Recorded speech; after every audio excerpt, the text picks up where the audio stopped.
Existe um silêncio perturbador em torno das grandes narrativas bíblicas, um vácuo onde a poeira do tempo e a conveniência da tradição parecem ter obscurecido verdades mais profundas, mais complexas. Você conhece a história de Davi e Golias, o jovem pastor, o menino improvável, a pedra certeira, o gigante filisteu tombado no vale de Elá, uma parábola de fé, de coragem inabalável contra as probabilidades esmagadoras, repetida a exaustão em cada sermão, em cada catequese. É a história que nos ensina a acreditar no impossível, a desafiar o que parece invencível. Mas e se eu lhe dissesse que essa história, tão aparentemente completa em sua glória e simplicidade, esconde um eco sinistro, uma sombra de vingança que se arrastou não por dias ou meses, mas por gerações? O que você sente ao perceber que as histórias que moldaram sua fé, que formaram a base de suas convicções,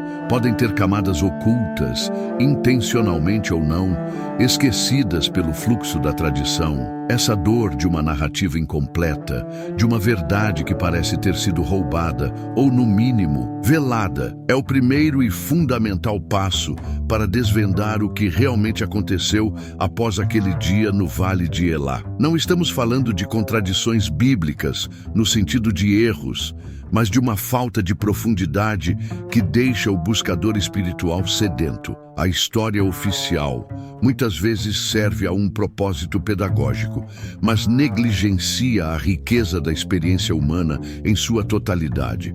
O luto dos vencidos, a fúria dos despojados, a complexidade da vingança. Imagine por um momento a cena após a queda de Golias.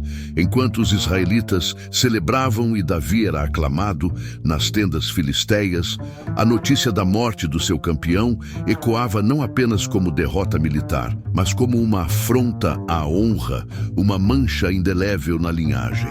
Era uma família de gigantes, os Refaíns, cujos membros carregavam não só a força bruta, mas também um orgulho ancestral. A memória genealógica, especialmente em culturas antigas, era uma âncora para a identidade. Para essa linhagem, Golias não era apenas um guerreiro.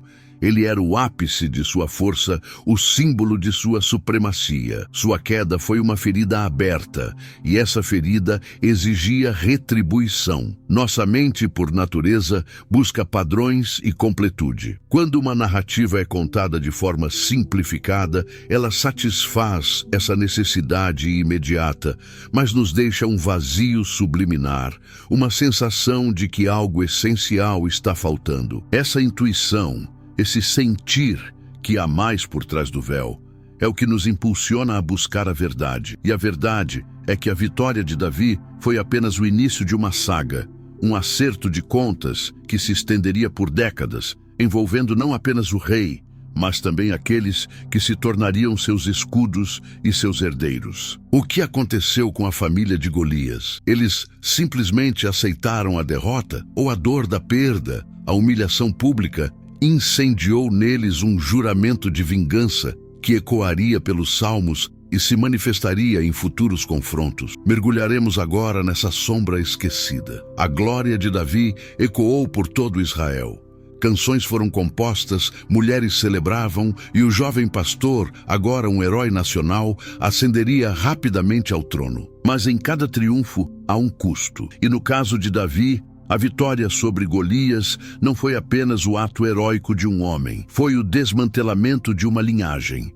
O ataque direto a uma família de gigantes, os últimos vestígios dos Refaíns, os descendentes de Rafa. Essa verdade incômoda, muitas vezes suavizada ou completamente omitida nas versões populares da história, revela que a Batalha de Davi não era um evento isolado, um duelo pontual. Era, na verdade, parte de um conflito ancestral muito maior, uma guerra de linhagens que remonta aos primórdios da terra. Quando o jovem Davi, com a coragem impulsionada pela fé, brandiu a espada de Golias para decepar sua cabeça, ele não apenas selou o destino de um guerreiro, ele despertou a fúria adormecida, a sede insaciável de vingança de uma família que via seu legado e sua honra profanados perante seus olhos. Para os filisteus, Golias era mais do que um campeão. Ele era a personificação de sua força e arrogância. Sua derrota foi uma humilhação cósmica. E a humilhação, como sabemos, é um dos mais potentes combustíveis para o ódio e a retribuição. O que significa uma vitória quando ela planta, em vez de ceifar, as raízes de uma perseguição ainda mais implacável? A mente humana, com sua tendência a buscar validação externa e a glorificar o sucesso sem considerar suas reverberações, muitas vezes ignora esse efeito colateral. Há uma ingenuidade em acreditar que uma grande conquista não trará consigo novos inimigos, novas provações. Pelo contrário, a luz atrai a sombra e a vitória acende a ira dos que foram despojados. Pense na psicologia da vingança. Ela não é puramente racional, é profundamente emocional, visceral. Para os irmãos de Golias, sua morte não era apenas uma perda, era uma quebra na continuidade de sua linhagem, um insulto direto aos seus ancestrais. Eles não podiam permitir que essa mancha permanecesse. Eles precisavam de sangue para lavar a honra de sua família. E esse sangue era o de Davi. Esse é o verdadeiro peso da vitória. A responsabilidade que ela impõe, os novos desafios que ela cria. Davi, em sua juventude e fervor, não podia prever a extensão das repercussões de seu ato. Ele estava focado na fé, na obediência a Deus. Mas o campo de batalha espiritual e físico é muito mais complexo do que a linearidade de um conto de fadas. O triunfo sobre Golias abriu a porta para uma série de confrontos que testariam a resiliência de Davi e de seu reino de maneiras que ele jamais poderia ter imaginado. As consequências dos nossos atos, mesmo os mais justos, muitas vezes se estendem muito além do horizonte imediato, exigindo de nós uma vigilância constante e uma compreensão mais profunda da teia interconectada da existência. Os séculos se passaram, as estações mudaram, reinos se ergueram e caíram, mas o sangue de Golias e a humilhação de sua linhagem não foram esquecidos em Gate, a cidade-estado filisteia. A semente de ódio, plantada no vale de Elá, germinou em silêncio até eclodir na figura imponente de Isbi-Benob, um dos filhos de Rafa, irmão de Golias. Ele era um gigante tão imponente quanto o primogênito, carregando em si não apenas a força bruta, mas também a chama inextinguível da retribuição. Sua missão não era apenas a morte de Davi, embora essa fosse sua prioridade. Era a aniquilação de tudo o que Davi representava. A esperança de Israel, a fé no Deus que havia permitido a queda de seu irmão. Essa não era uma vingança comum, motivada por um simples rancor pessoal. Era um resgate de honra, uma tentativa brutal de reescrever a história, de apagar a mancha que Davi havia infligido à sua família e à sua cidade. A Bíblia, em suas lacunas e breves menções, segundo Samuel 21:16, nos permite vislumbrar esses confrontos ocultos, quase como flashes de memória que surgem de um passado distante. Isbi-Benob não aparece de repente. Ele é a culminação de anos de raiva contida, de planos tecidos na escuridão. Sua aparição é como um pensamento intrusivo que emerge da quietude da mente, um trauma não processado que ressurge com força total. Armado com uma lança de 300 ciclos de bronze, um peso colossal que poucos conseguiriam empunhar com destreza, e uma espada nova, afiada para o abate, Isbi-Benob surge no campo de batalha. Ele não buscava um duelo, mas a aniquilação. A escolha das armas e o peso da lança falam de uma intenção de dominação total, de esmagar Davi sob o peso de sua própria superioridade física. Aqui, somos convidados a refletir sobre quão profundamente a dor de um trauma não processado pode moldar o destino, não apenas de um indivíduo, mas de gerações. A raiva herdada, o desejo de vingança que passa de pai para filho, de irmão para irmão,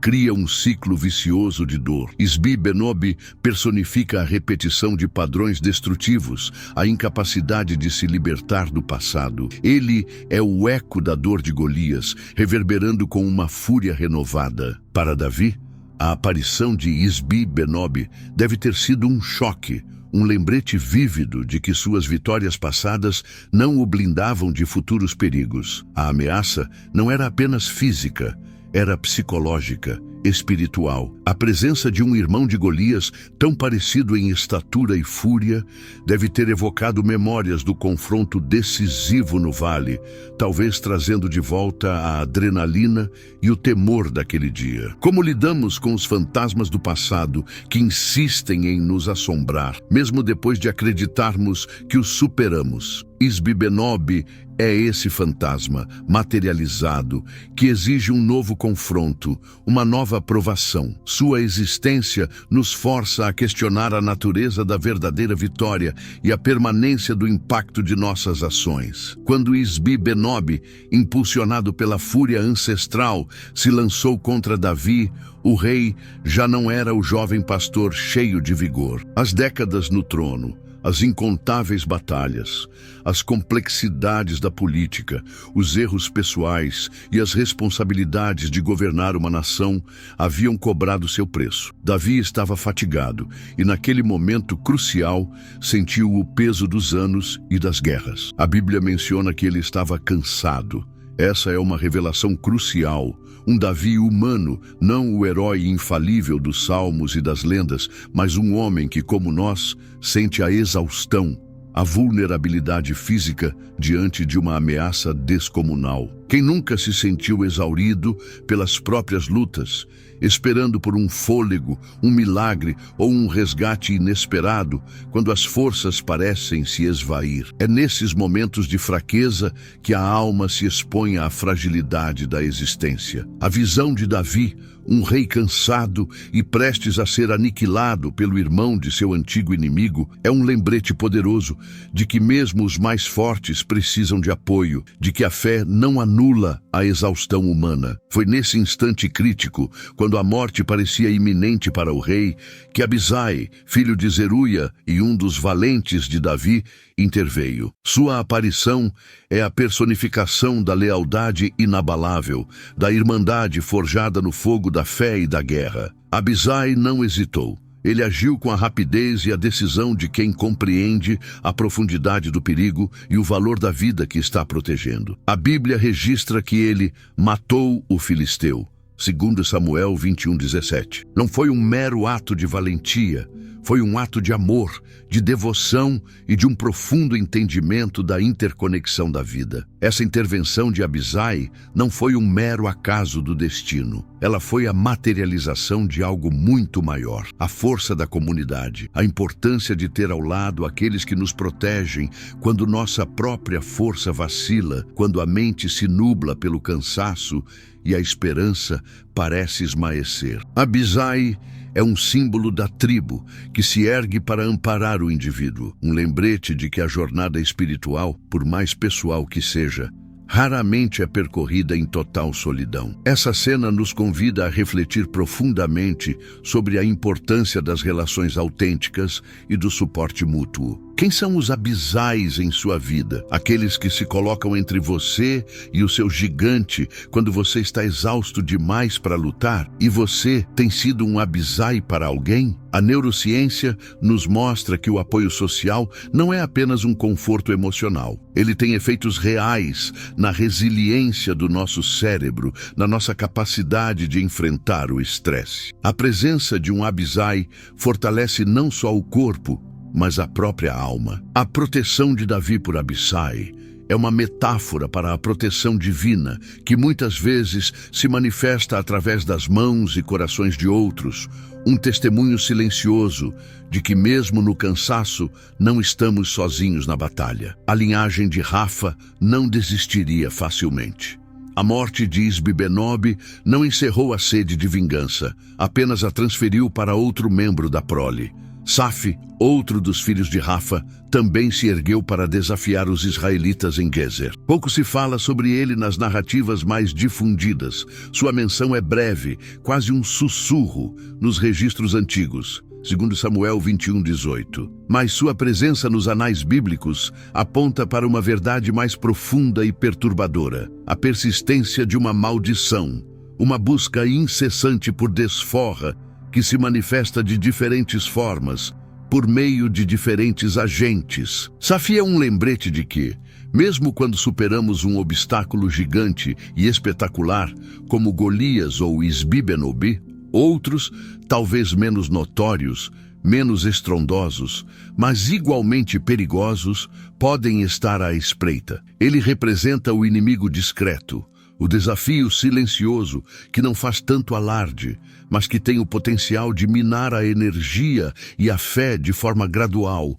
quase imperceptível. E batalha contra Safi, embora brevemente mencionada, é uma metáfora poderosa para os desafios que a vida nos impõe diariamente. Aqueles que não gritam, mas sussurram ameaças à nossa paz e nos desgastam. Pense nos Safis em sua própria vida, aquelas pequenas frustrações diárias, as críticas sutis, os medos recorrentes que não se manifestam em grandes crises, mas que corroem a alma silenciosamente. Eles não têm a grandiosidade de um trauma massivo, mas sua persistência pode ser igualmente devastadora. A neurociência nos ensina que o estresse crônico, mesmo de baixa intensidade, pode ser mais prejudicial do que um único evento estressante agudo. Safi é esse estresse crônico, uma provação contínua que exige vigilância e resiliência, mesmo quando o cansaço da batalha anterior ainda está presente. A falta de detalhes sobre o confronto com Safi não o torna menos significativo. Pelo contrário, ela nos convida a preencher as lacunas com nossa própria introspecção. Como Davi e seus homens lidaram com essa nova ameaça que surgia logo após o confronto com Isbi-Benob? Que estratégias foram usadas contra um inimigo que talvez não fosse o mais forte, mas certamente o mais insidioso em sua persistência? A vitória sobre Safi, embora não tão espetacularmente narrada, foi crucial para a segurança de Israel. Essa passagem nos lembra que a jornada da fé não é uma linha reta de vitórias esmagadoras. É um caminho sinuoso, pontuado por grandes desafios e também por adversidades mais sutis, porém teimosas. Reconhecer os safis em nossa vida, os padrões negativos que se repetem, as vozes de dúvida que sussurram, é o primeiro passo para enfrentá-los. A resiliência não é apenas sobre derrubar gigantes, mas também sobre desmantelar as ameaças silenciosas que persistem na sombra, garantindo que o ciclo de retribuição não se perpetue indefinidamente. Em Belém, a cidade natal de Davi, um lugar de significado profundo e simbólico, o berço do rei e, séculos depois, o local de nascimento do Messias, outro gigante se manifestou. Lami, o irmão de Golias de Gate, surgiu com uma lança que era comparável ao travessão de um tecelão. 1 Crônicas 25. A imagem é impactante. Uma arma tão massiva que mais parecia um instrumento de trabalho artesanal, transformada em um artefato de guerra e destruição. A presença de Lami em Belém, a própria cidade de Davi, não é um acaso. É um teste. É como se a linhagem de Rafa estivesse dizendo: nós viremos até você, até o seu santuário, até a raiz da sua origem. Que verdade profunda se esconde no fato de que a mesma cidade que viu o nascimento do pastor que derrubou Golias, agora testemunha a persistência de sua linhagem de inimigos. Belém, o lugar do novo começo, da promessa e da humildade, se torna também o palco da repetição de uma luta antiga, um confronto que ressurge de onde a vida de Davi começou. Há um propósito intrínseco em cada ciclo de provação. Eles não são para nos quebrar, mas para nos forjar, para nos conectar com a resiliência indomável que reside em nosso DNA espiritual. A vida nos coloca de volta em lugares que consideramos seguros, para nos lembrar que a vigilância é eterna, que a sombra pode se esgueirar até mesmo nos nossos santuários. A batalha contra Lami foi travada por Elanã, filho de Jair, ou Jaaré-Oregim, dependendo da tradução, um dos valentes de Davi. Isso reforça a ideia de que a liderança de Davi não era sobre sua força individual em todas as batalhas, mas sobre sua capacidade de inspirar e equipar uma equipe de guerreiros dedicados. Elanã, ao enfrentar Lami, se tornou um símbolo da sucessão de coragem, da transmissão da chama da fé para a próxima geração de líderes. A presença de Lami em Belém também nos convida a uma reflexão sobre a memória. As raízes de Davi estavam em Belém. Era lá que ele pastoreava as ovelhas, onde foi ungido rei por Samuel. O retorno da ameaça filisteia a esse local sagrado é um lembrete de que o passado, mesmo o mais distante, nunca é completamente esquecido. As marcas da história, sejam elas de glória ou de trauma, reverberam no presente. As dores e os desafios de nossa própria história familiar, de nossa própria origem, podem se manifestar de formas inesperadas, exigindo de nós uma nova forma de enfrentamento. Lami, com sua lança de tecelão, simboliza a teia intrincada do destino, onde cada fio de dor e de vingança se entrelaça com os fios da fé e da resiliência. A vitória sobre ele em Belém não foi apenas mais uma batalha vencida, foi a afirmação de que a luz pode prevalecer mesmo nos locais mais vulneráveis e simbólicos, e que a herança de Davi, a herança de uma fé inabalável, continuaria a ser defendida pelos que o seguiam. A questão permanece: como honramos nossas origens enquanto enfrentamos os desafios que elas nos impõem? O último e talvez mais aterrorizante dos irmãos de Golias, um homem de grande estatura, com a peculiaridade horripilante de ter 6 dedos em cada mão e em cada pé, 24 dedos ao todo, apareceu mais uma vez em Gate, segundo Samuel 21:20-21. Este gigante sem nome, de traços quase monstruosos, é a personificação da degeneração de uma linhagem que, em sua busca obcecada por vingança, não apenas se desfigurou fisicamente, mas também espiritualmente. Ele não era apenas um inimigo. Ele era um símbolo vivo da distorção que o ódio pode causar. Essa anomalia física é mais do que um detalhe. É uma metáfora para a aberração emocional e espiritual que o desejo de retribuição pode gerar. Como as dores não resolvidas, os rancores não liberados e os padrões tóxicos podem se manifestar de formas cada vez mais bizarras, mais distorcidas e, em última instância, autodestrutivas. O homem de 6 dedos é o resultado final de uma obsessão, a forma mais grotesca da semente de Golias. Sua existência é um grito silencioso sobre o que acontece quando a alma se rende completamente ao desejo de vingança. Ele não era apenas um guerreiro.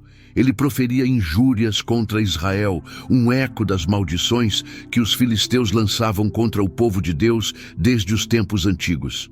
Sua voz era a voz do ódio, a voz da desumanização. Para Davi e seu povo, enfrentar este gigante era enfrentar não apenas a força bruta, mas o próprio veneno da maldição, a energia tóxica que havia sido liberada no mundo. Esse gigante, sem nome, mais do que qualquer outro de seus irmãos, é um espelho para as sombras que carregamos dentro de nós quando nos recusamos a perdoar, a liberar, a seguir em frente. Quais são as malformações em nossa própria alma, as distorções em nosso comportamento e pensamento que surgiram de feridas antigas que não foram curadas? O perfeccionismo excessivo, a autocrítica implacável, a tendência a sabotar relacionamentos. São todos 6 dedos em nossa psique, resultados de traumas não resolvidos que se manifestam de maneiras bizarras e prejudiciais. A mera menção de sua existência, com seus detalhes bizarros, serve como um alerta. A não resolução de conflitos, a persistência na amargura e na retaliação leva a uma progressiva desumanização. A vingança, que inicialmente promete trazer satisfação, acaba consumindo e deformando aquele que a busca. O confronto com este gigante foi o clímax da saga dos irmãos de Golias, a última e mais terrível manifestação da maldição. É a cena final de um drama familiar macabro, onde a obsessão pela retribuição atinge seu ponto mais alto e horripilante. E o que acontece quando a maldição atinge sua forma mais extrema? É então que ela pode ser finalmente quebrada, mas não sem um custo. Foi Jonatas, filho de Simeia, que por sua vez era irmão de Davi, quem enfrentou e matou este último e mais aberrante dos gigantes.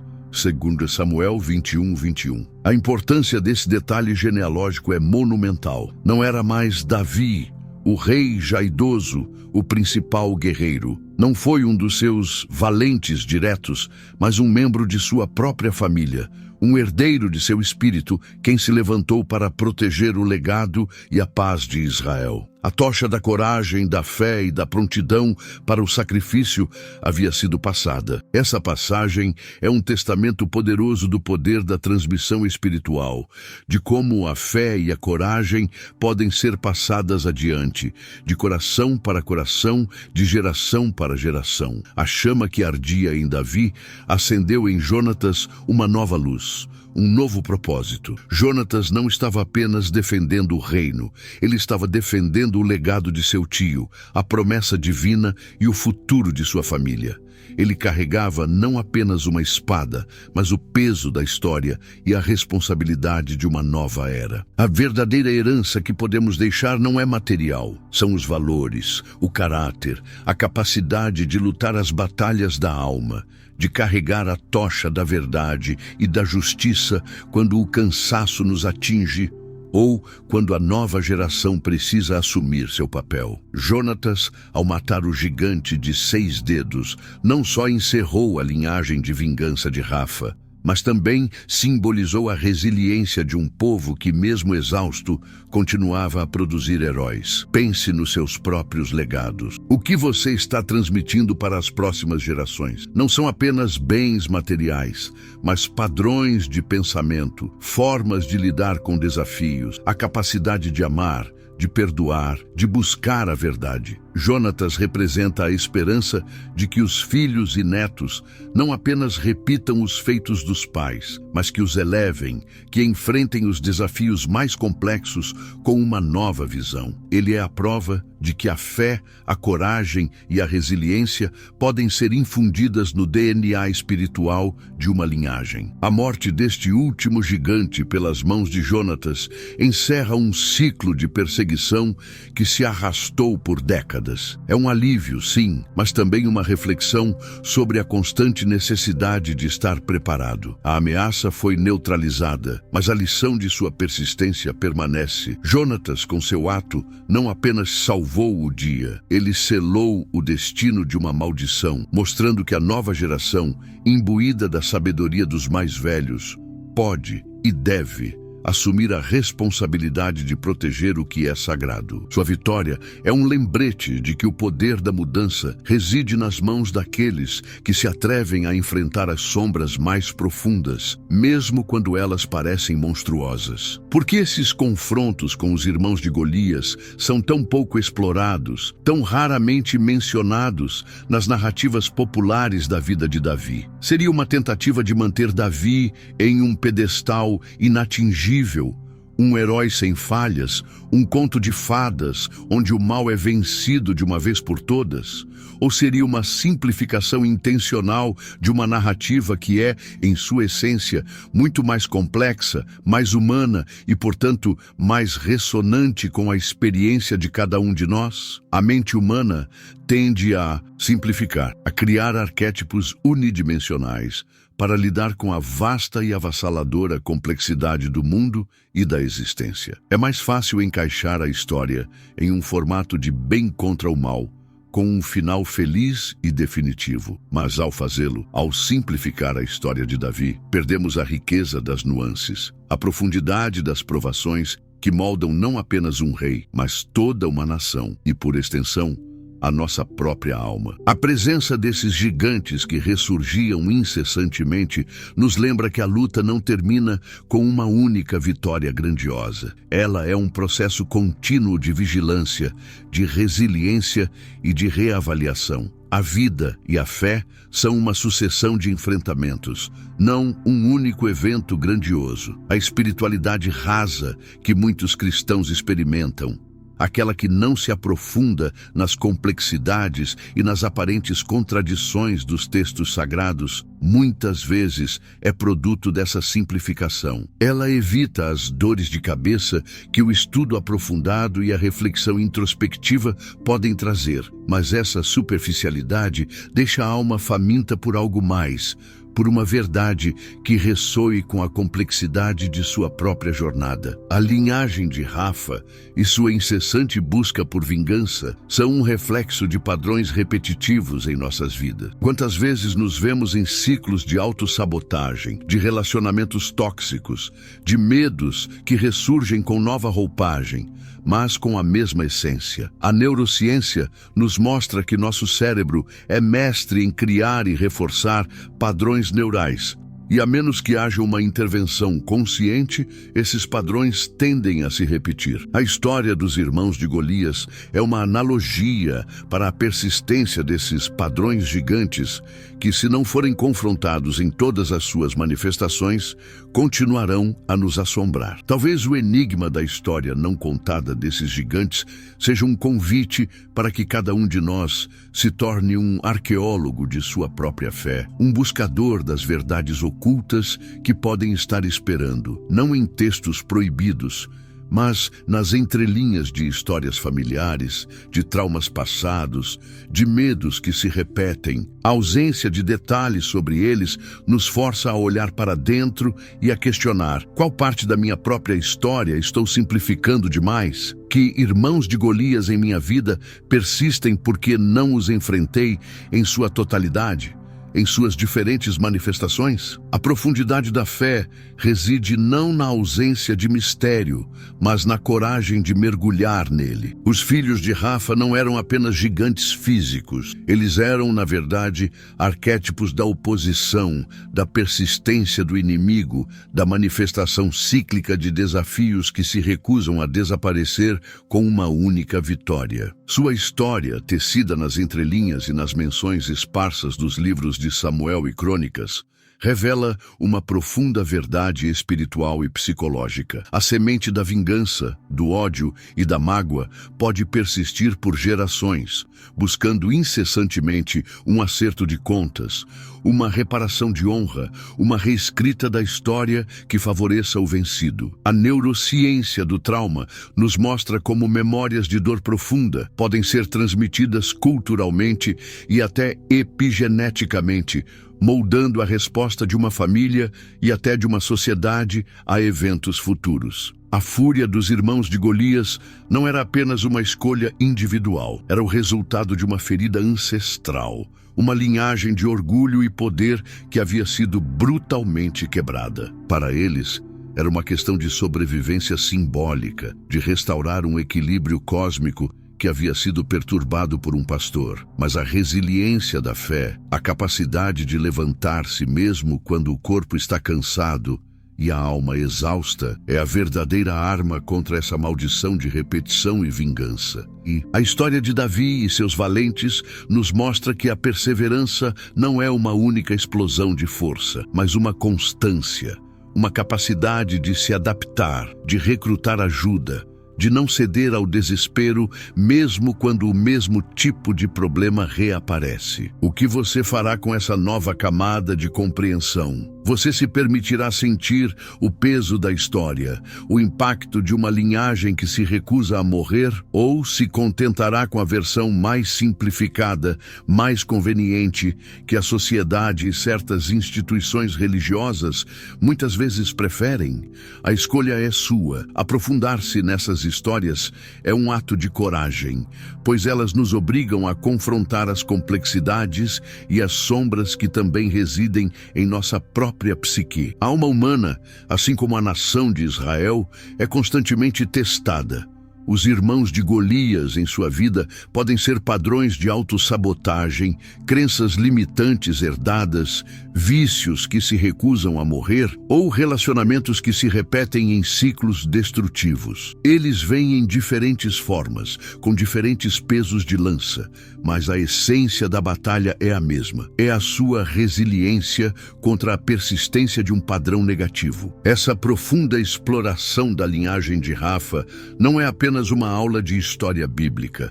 É uma lição de vida. Ela nos ensina sobre a natureza da inimizade, a origem da dor e a importância vital de quebrar ciclos. A resiliência da alma não se mede pela ausência de desafios, mas pela forma como continuamos a nos levantar, a buscar ajuda e a aplicar as verdades reveladas, mesmo quando os gigantes parecem não ter fim. É uma jornada contínua de autoconhecimento e fé, onde a cada novo confronto, uma nova camada de sabedoria é revelada. Davi, em seus últimos anos, não foi apenas um rei sábio e um compositor de salmos inspirados. Ele foi um homem que compreendeu a natureza cíclica da batalha espiritual e existencial. Ele não enfrentou apenas um gigante no Vale de Elá. Ele enfrentou uma linhagem inteira de gigantes. Uma saga que se estendeu por grande parte de sua vida adulta. Cada confronto subsequente, com Isbi-Benob,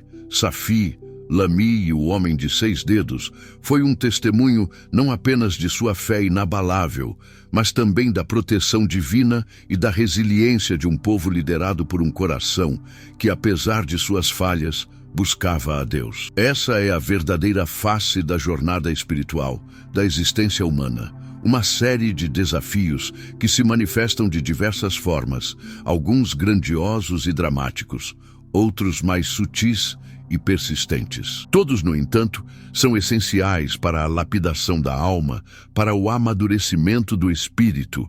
A verdade mais profunda é que a vida e a fé são uma série de enfrentamentos, não um único evento grandioso e definidor. O que define um vencedor não é uma única vitória, mas a capacidade de continuar lutando, de continuar a se adaptar, de continuar a aprender e a crescer através das adversidades. A sabedoria ancestral nos ensina que o universo, a vida, as provações tendem a nos apresentar as mesmas lições em diferentes roupagens até que as compreendamos. Os irmãos de Golias são essa repetição, essa insistência do destino em nos testar. Para Davi, foi uma prova contínua de sua liderança, sua capacidade de inspirar e sua fé. Para nós, é um espelho para os padrões que se repetem em nossas próprias vidas. O legado de Davi não é apenas o daquele que derrubou um gigante. É o legado de um vencedor contínuo, alguém que entendeu que a guerra espiritual é constante, que a vigilância é eterna e que a fé é um músculo que se fortalece a cada nova prova. Ele não era infalível, ele tinha suas falhas, seus pecados, mas sua capacidade de arrependimento, sua busca contínua pela presença de Deus e sua resiliência diante da adversidade são a verdadeira essência de seu legado. Pense em suas próprias batalhas. Há um Golias que você derrubou, mas e os irmãos de Golias que continuam a aparecer em sua vida? Eles são diferentes manifestações do mesmo desafio, da mesma lição que sua alma precisa aprender. A capacidade de reconhecê-los, de vê-los não como maldições aleatórias, mas como oportunidades de crescimento, é um sinal de maturidade espiritual. A história de Davi nos convida a ser vencedores contínuos, a abraçar a jornada com seus altos e baixos, sabendo que cada desafio é uma chance de refinar nossa fé e nosso caráter. A revelação da existência dos irmãos de Golias não diminui o heroísmo de Davi. Pelo contrário, ela o engrandece. Ela o desmistifica, tornando-o mais real, mais próximo de nossas próprias lutas e fragilidades. Ele não era um super-homem intocável, mas um ser humano, como nós, cercado por uma equipe que o amparava e por inimigos que persistiam em sua vingança. Essa é a beleza da verdade em sua plenitude. Ela não tira o brilho do herói, mas engrandece a narrativa, tornando-a mais rica, mais profunda e, paradoxalmente, mais aplicável à nossa própria existência. A espiritualidade autêntica não foge das complexidades e das sombras. Ela as abraça. Ela busca a verdade em todas as suas facetas, mesmo as desconfortáveis, pois é na honestidade da busca que a verdadeira libertação é encontrada. Ao reconhecer que as histórias bíblicas possuem camadas mais profundas, que os personagens eram mais humanos e falhos do que muitas vezes nos é ensinado, abrimos espaço para uma fé mais madura, mais resiliente. Essa verdade confronta a superficialidade, o desejo de respostas fáceis e aversão ao mistério. Para os cristãos não institucionalizados, os autodidatas, os buscadores que se sentem frustrados com doutrinas superficiais, essa história é um convite para uma reconexão mais profunda com os textos, com a sabedoria ancestral e com a própria voz interior que anseia por revelações ocultas.